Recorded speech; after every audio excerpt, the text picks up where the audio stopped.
Hi guys, welcome to another episode of the Tincture of Sense. On today's episode, no questions, but I'm going to be telling you something. So I'm going to be telling you about this community somewhere in Nigeria. Now in this community, the men and the women speak the same language, but it's different. It's different in that the men, there's a male version of language and there's a female version of language. So the men speak the male version and the women speak the female version of language. Now, how is this possible, you might ask? Well, I guess you have to watch more to find out.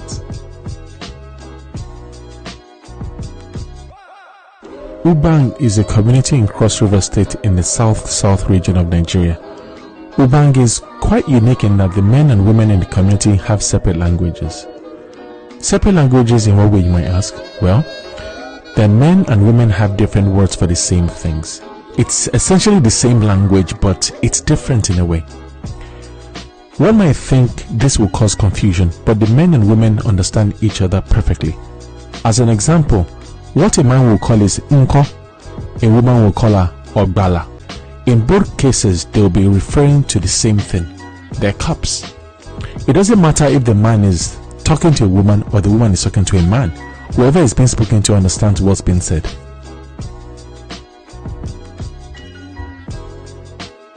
Anthropologists have been studying this phenomenon but haven't yet come up with a theory to explain it.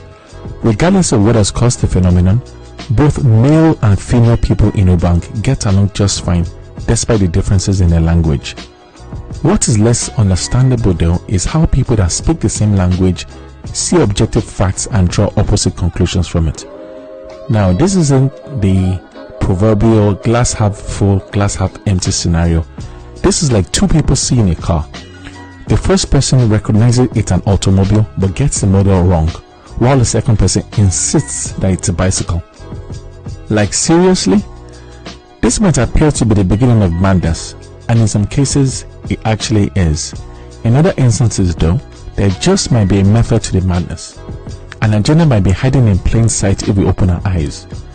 Now, some people say Nigeria is not working, that everyone should go their own way because we're just way too different. The definition of everyone is not clearly defined. I guess the looser the definition, the better. Details are for intellectuals, Abi, for those Ekiti people that can't stop studying.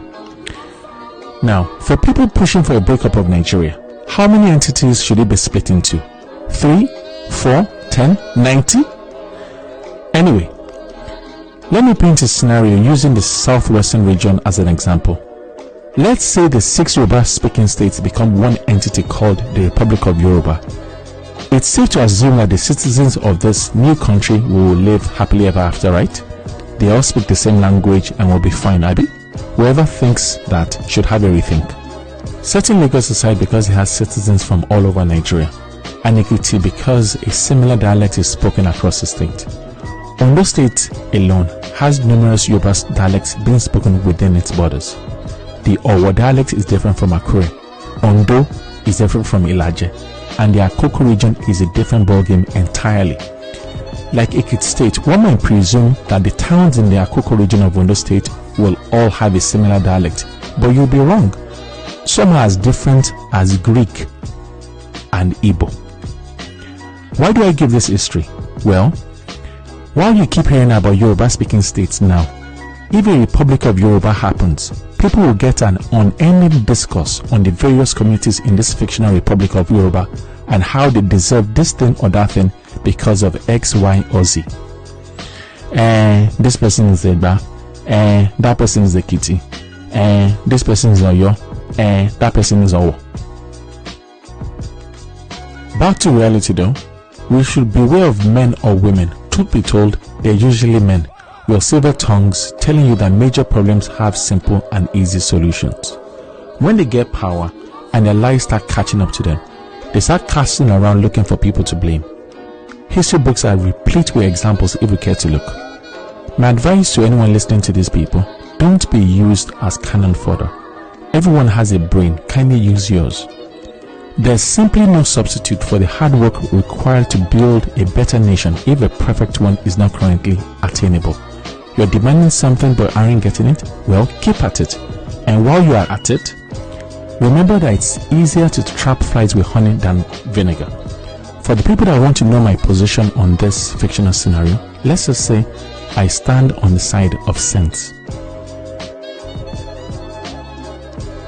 If the Ubang people can, not be at each other's throats despite the differences in the language, we should be able to go along and get along. Well, you might call me naive, you can call me silly, you might even say I have no sense. Okay, just 1 second.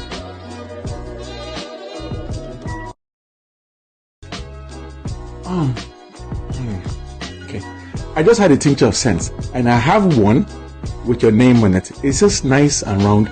You can come here and get it, okay? So on that note, I'm just going to say thanks for watching. Look out for our next video next week.